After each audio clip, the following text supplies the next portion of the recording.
Et voilà un geste citoyen que je recommande à un maximum de personnes, à tous les Français qui ont un tant soit peu de bon sens, d'intelligence et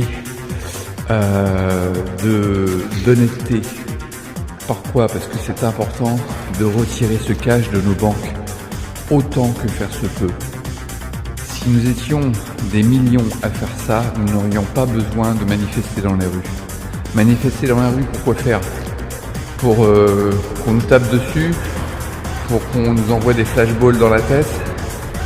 Ça n'a aucun sens.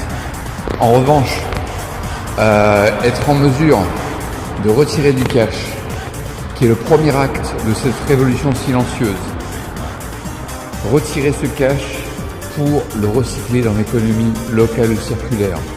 Ça me rend malade de voir des gens qui payent aujourd'hui leur baguette de pain à 1,10 € ou un café à 1,50 € avec leur téléphone ou leur carte bleue. C'est absolument scandaleux. Il faut arrêter tout ça, les amis, parce que si on continue comme ça, ce qui va nous attendre, c'est l'euro numérique en 2027. Et l'euro numérique, c'est fini. C'est fini ça. Fini le cash. Et donc, il faut absolument revenir à une économie locale et circulaire. Donc, cette révolution silencieuse, elle est simple. Elle doit se réaliser en 3 temps. Premier temps, on retire le cash. Désolé pour le bruit, il y a un peu de bruit dehors.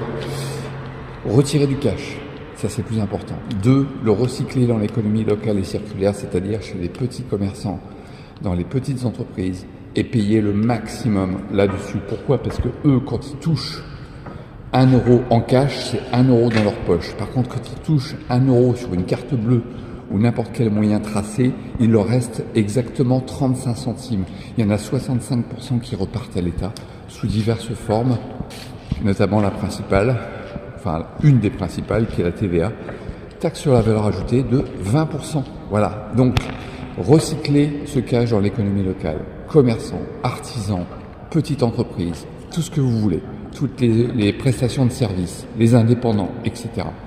Et enfin, troisième acte de cette révolution silencieuse, refuser, boycotter au maximum la grande distribution et les GAFA, donc toutes ces grosses entreprises qui se goinfrent avec nos data, ces données qu'elles revendent à prix d'or. C'est ça qui fait la valorisation d'un Facebook, d'un Google ou d'un eBay, peu importe. C'est nos data. Donc plus on achète en ligne